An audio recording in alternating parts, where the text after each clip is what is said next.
Breaking news! What's really going on in the Miami Dolphins locker room? There's a growing tension behind the scenes that could explode at any moment, and fans need to pay attention. The truth is, while many are still excited about the potential of this roster, cracks are starting to show. From uncertainty at quarterback, to a potentially devastating trade involving Jaylen Ramsay, to a front office that continues to rely on players with little depth and short-term solutions. We could be headed for a season that will define the next 5 years of this franchise, for better or worse. Mike McDaniel is under pressure, Chris Grier continues to shirk responsibility, and fans are right to ask, is this team really built to succeed, or are we just putting duct tape on a ticking time bomb? Things are heating up behind the scenes in Miami, and I have a lot to discuss with you today. We all know the Dolphins have their sights set on the Super Bowl, but let's be real, Mike McDaniel will only get there with a roster that can actually deliver. And Grier? He should be gone by now. But somehow, he's still here, still making choices that leave the team vulnerable in all the wrong places. I'll explain it all to you, but before we go any further,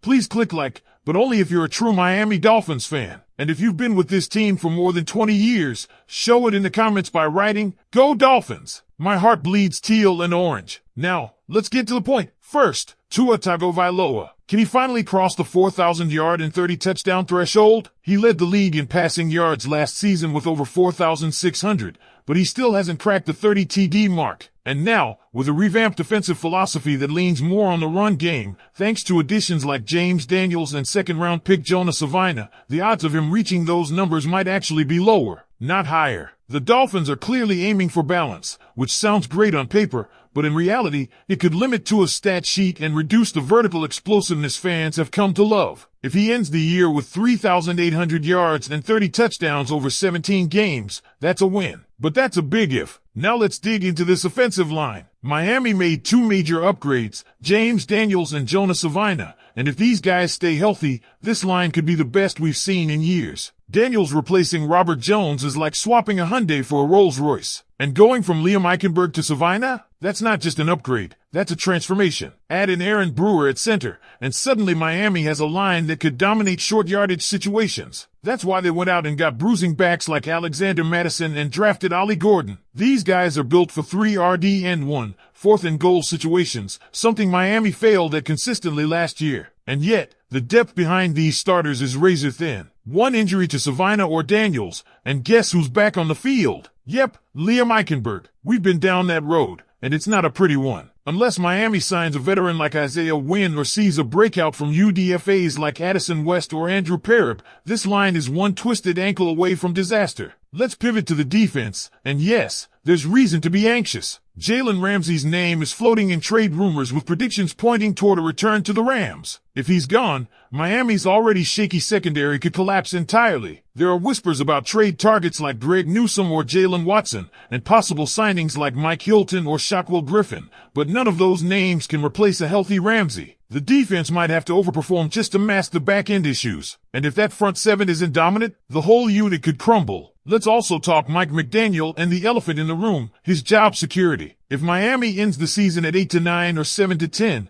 especially with a good defense in place, he could be out. And the name most people around the team are watching to replace him? Defensive coordinator Anthony Weaver. He's got the respect, the pedigree, and if the defense shows out, he might just be the guy. Other potential candidates being floated include Joe Brady, Mike Kafka, Todd Monken, or even, brace yourself, Mike McCarthy. That's the mess Grier's negligence could bring upon us. And finally, Tyreek Hill. Will he finish the season in aqua and orange? That depends entirely on the first 8 games. With the easiest part of the schedule coming early, Miami should be no worse than 5-3. If they are, Hill stays. But if it's another injury-plagued disaster or a slow start with a weak offense, don't be shocked if he's traded before the deadline. And next year, he's gone. No team is eating a $52 million cap hit. The Dolphins saved $36 million by releasing him post-June 1 in 2026. It's not if, it's when. There's a storm brewing in Miami. A better offensive line and new run-heavy philosophy sound great,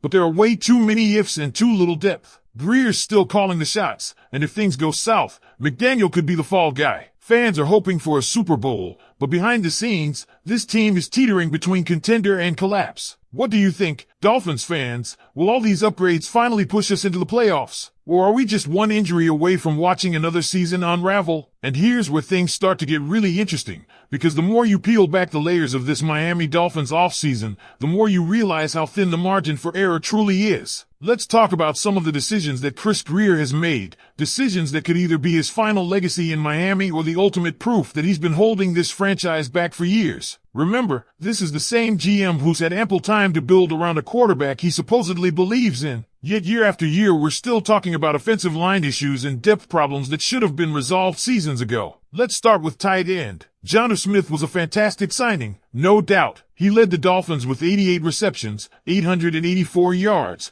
and 8 touchdowns in what was arguably his best season as a pro. He was a menace in the red zone, a mismatch nightmare, and gave Tua a reliable option when it mattered most. But guess what? He's on a one-year deal. So what's the plan after 2025? Durham Smythe is gone. Julian Hill is a blocker, and there's no young tight end on this roster ready to take over. Jalen Conyers, the UDFA from Texas Tech, has potential, but is that who you're betting the future of the position on? Grier's refusal to think long-term at tight end could haunt this team if Jono walks in free agency next year. Now, let's circle back to the quarterback conversation, because this is a storyline that's going to heat up real fast. Quinn Ewers. Could he eventually take Tua's job? Not this year. That much is clear. But 2026? Don't rule it out. If Tua misses more than 4 games again, just like he has before, Miami has to start looking beyond him. His 5th-year option already locks him in through 2025. But after that, the Dolphins have an out. And if Quinn develops the way they hope, if he flashes in the preseason, lights up training camp, stays consistent on the scout team,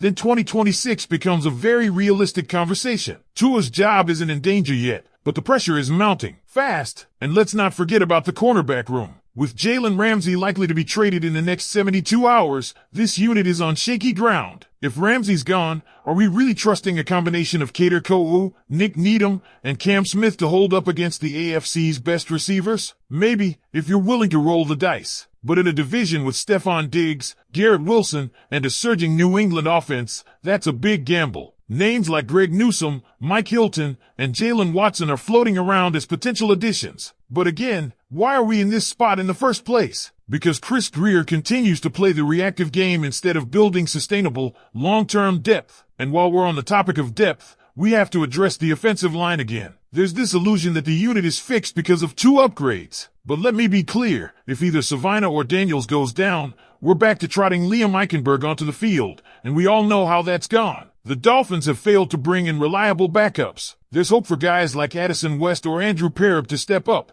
but that's all it is, hope. There's no proven insurance policy on this line. Grier had opportunities to bring in veterans during free agency. He didn't, and now we're playing a dangerous game with a QB who's 1 hit away from missing half the season. And finally, I want to talk about the wide receiver situation. We already touched on Tyreek Hill, but what about Jalen Waddle? He's still here, for now. But after this year, things get complicated. The Dolphins have major cap issues looming, and if they're forced to make hard decisions, don't be surprised if this is the last season Waddle and Hill share the field. Trading Hill now would only happen in a total collapse, but post-2025? The math is simple. His cap hit becomes unsustainable, and Waddle may want WR1 money. You can't pay both, so enjoy this duo while it lasts, because the countdown has officially begun. So, here's where we are. Miami has all the pieces for a playoff run. A more balanced offense, upgraded protection, a dangerous receiving core, a defense that could be elite if it stays healthy. But the foundation is fragile, and it only takes one injury or one wrong